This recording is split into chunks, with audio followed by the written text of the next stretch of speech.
Hey guys, welcome back to the channel, and today I have another photo critique for you guys. Today we'll be going over two shots from Ali, and I'll tag his Instagram handle up here at the top. We're going to be going over two shots. One is of this GTR, and the other one is of this beautiful RS6, and we will dive right into them. So let's start with the GTR. Awesome shot off the bat. You know, a quick glance at it, beautiful, beautiful shot. Love the exposure on the car. You handled this side very nicely. Obviously being lit from over here, this side will usually be a little bit darker. It looks like you put a little bit of fill light in there. I really like how that's looking. Looks like you kind of had a matte finish to work with, which is always fun. The whole front end looks like it's carbon fiber, which is wild. It must have been an awesome car to kind of be around. I definitely enjoy the colors, the toning. Could have been a bit more dramatic, sure. But I think this works. I think the color of the car kind of picks up some notes in the sky. I like how the sky just kind of like fades off into like some sort of, you know, gradient filter of some sort. With that note though, I would have maybe made it a little bit more angular of a gradient, right? You're inferring that light's coming from over here. I would have tried to slice the gradient a little bit more directional. That way we invite that light, because it looks like you did some sort of gradient pull down in Photoshop to get the top darker, but it looks like it messed with the brightest point of what should be your photo. This should be the brightest point of your photo, and it looks like, you know, you can even see the light that was kind of pouring over this concrete, you know, barrier. It was calling for more light there. That should be probably your brightest spot in the photo. Dodge or whatever you put back there, that screen light, what is it, soft light layer there, looks like it just kind of faded out your brightest point, and we're saying that that's our light that's lighting up our scene. So I would have maybe made that a little bit more, you know, of a not dying, but a diagonal light, to free up that bright spot coming in there. Let me get rid of all these little markings. As far as composition goes, I like the composition. I think it might be, for me, it might be a little heavy down here, right? There might be a little too much of this. I would have maybe liked to see this come up just a tad, and the car comes down in the frame, and we get more sky. Then again, it was a pretty blank sky, so it's not like we were like trying to go after some wild clouds in the sky, and you know, so. Which also opens up the discussion. Maybe we drop a sky in here and have a bunch of clouds. Look at these beautiful clouds. You know, maybe we drop a sky in with a little bit more clouds during a sunset and can get a bit more interesting of a sky. But not that it's necessarily needed. This is a pretty cool photo. As far as the concrete barriers, I like the idea. If you are familiar with my work, I love playing with depth of field and getting things in front of the camera to kind of give us depth in that photo, especially since we're just working with an image. So I like the idea there. I would have selected out the car, right? So, you know, you're taking a pen tool, and really quickly, I'm just going to do this, but you select out the car, and then let's just come over here like this, and I would have taken this barrier out. I just think that I don't like when things are growing out of the sides of my cars or out of the roof of my cars, so I'll generally remove something like this, you know, and this will be all very quickly, but just to show you, you know, you're just going to get that out of there really quickly. Obviously, you would take a lot more time on this. I say that often. I'm going to show you this quickly. You know, let's get that power line out there. Yeah, something like that. Now that's not protruding out of the car. I understand people can put two and two together that there was a barrier, but now your car looks a little bit cleaner than having that coming out of the back end of the car. As far as this block goes over here, the barrier over here on the right side, this guy, I think this would have been a cool opportunity to involve that more, right? Like maybe kick the frame out this way a little bit more, right? We pull down the car a little bit more in the frame. When I'm talking like this, I'm talking about moving the perspective of the camera, right? You come a little bit lower with the perspective of the camera. We get closer to this concrete barrier. Now we throw the camera on like 2.8, maybe even 1.8. We really blur this guy out. And then the car's in focus off here to the left side of the frame with maybe, like, I'd say this part of the ground cut off, right? Something like that, right? And we're gonna get more sky in there off of that too, right? I'd be maybe going for something like that, and then maybe that would let these guys creep into the frame a little bit more, so we see the full barriers, and then it kind of seems like, I don't know, you're in this restricted zone or something. I don't know if we could have framed it off of that, but that's just an idea. Also, doing this slight shift over here and pulling up with the frame would have probably just put that barrier behind the car, and you wouldn't even needed to Photoshop that out. But yeah, so overall, I really enjoy this photo. I think also windows can be tough with tint, and then the front window doesn't have tint and whatever, but I would have tried to just mess with these a little bit to get them more balanced. I probably would have darkened this one up so it doesn't seem like you're just seeing through it so easily. And then I probably would have, like, I don't know if I would have lightened this up, because I don't know, I want to say there's tint on the car, but I don't think I would have lightened it up, but I would have added more warmth in there, right? So it's kind of blue or cold or gray there. I would have added a little bit more warmth in there, but kept the same darkness, just to keep that consistent. And I don't think it's just a tint thing. That's just kind of how I like to handle windows. And then I would have just made this kind of match. Obviously, right here, it's a little bit green comparative to here. I would have probably darkened this one up a little bit, and then I probably would have pulled away from the green tone a little bit to get it closer to a yellow, if that makes any sense. It looks like it's a tiny bit soft. I don't know if it was handheld or the camera moved or something, but if you get in here, the logo, it looks a tiny bit soft. So obviously, things happen. A beautiful thing about, zooming out and on Instagram, this looks, perfectly in focus. So you don't have to worry too much about that. But, obviously in the future, just try to make sure that's dead in focus, especially if you plan on going to print. But yeah, overall, I like it.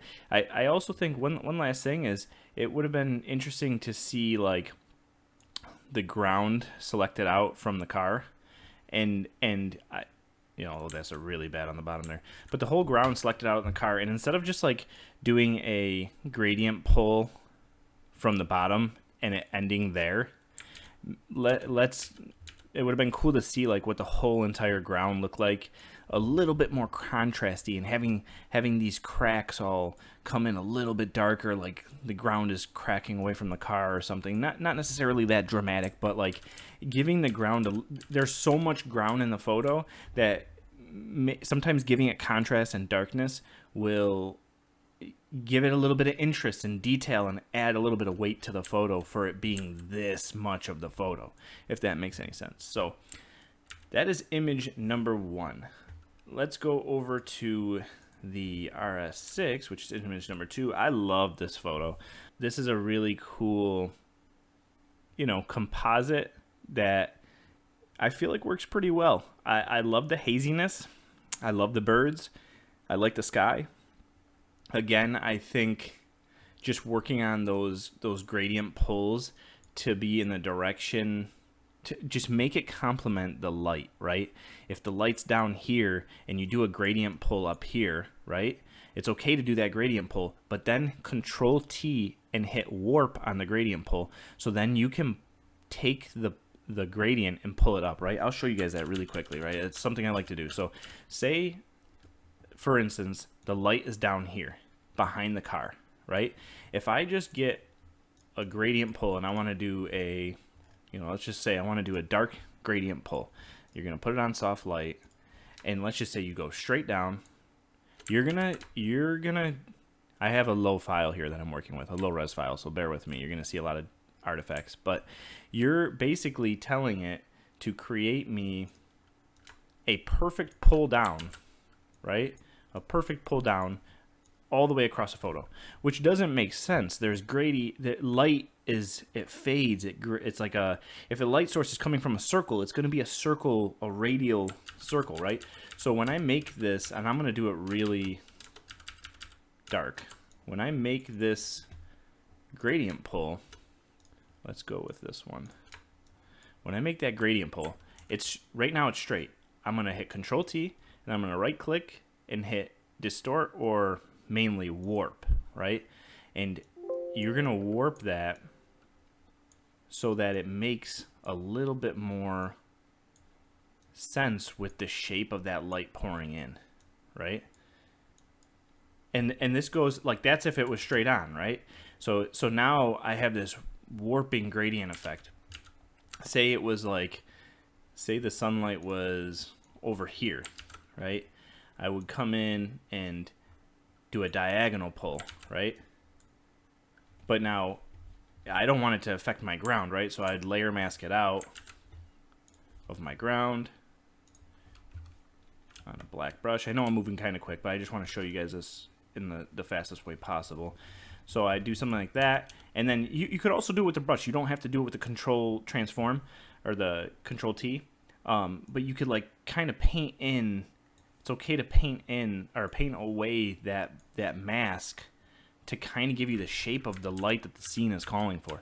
I like to kind of just do it with the warp, just because you get really clean lines, and sometimes the brush can be, especially if you're working on a mouse, the brush can kind of be inaccurate if you're having to click, and you know, the transform like lets you actually move the layer mask and shape it around. And if you need more control points on your warp, you hit control click, control click, control click. So if you want to just move like this little weird section, you know, if you say you're working on like a wheel or something, that's just a cool little tip. Yeah, so that's kind of how I would handle when I'm doing these neutral density gradations up in the skies. I would have liked to see a little bit more vibrance out of that sky, and I'd also say, in getting super picky, I would like to see on this photo. I know you don't want to mess too much with you're trying to stay true to form on the color of the car, but I think with what the photo is calling for in that background, it would have been nice to see a little bit more warmth on the car. And just do a really quick, you know, it doesn't have to be much, but let's just say mid-tones, and let's bump reds in there and like yellows and maybe a little bit of purple. Yeah, so something like that. It's a very subtle shift, but now you're starting to see a little bit of there it's like pretty blue. It's got like a very cool blue silver, and then this like just adds a little bit of a redness to the undertones of the car, and I feel like it starts to plant it there a little bit more. Another thing you can do in the highlights there, so we could go hue saturation, go to the blue channel. I like to, like, sometimes you don't know what colors are on your car, so I'll jack this all the way up. I say, okay, blue is affecting my car. There's not a lot of blue in my edit here. Let's desaturate the blue a little bit, which I kind of like that too. Then you can make another mask, and let's do a color balance on the highlights only, and let's add a little bit of warmth. I mean, your biggest highlight in the photo is coming from warm golden light, right? So like, I would like some of my highlights to have that too. So I would bump a little bit of red and yellow in my highlights, and then just to target that, I'm going to apply image that, and we are going to keep that not inverted, and you can see like there's just a subtle shift. I don't know if you guys are gonna be able to see it on YouTube, but I'll click all the color grade off of the car. You can see, like, especially in this back panel here, like right around here, you're seeing a lot of cold blue, and then we warm it up just a tad, and maybe it needs even more than that. You know, let's just go a little bit more dramatic, just for the sake of, if you guys can't see it, let's go a little bit more dramatic. Right, something like that. So let's click off of that. You see the blue come in all over the left side, and now you had warmth, and it, in my eyes, feels like it's connected to the color grade of the background. The color grades look just to be nitpicky, the color grades look slightly off when planting this car in this scene. But yeah, I mean, composition wise, it's beautiful. Love everything about it. Yeah, that is gonna wrap this one up. Hope you guys enjoyed the video, and I will see you guys in the next one. Later.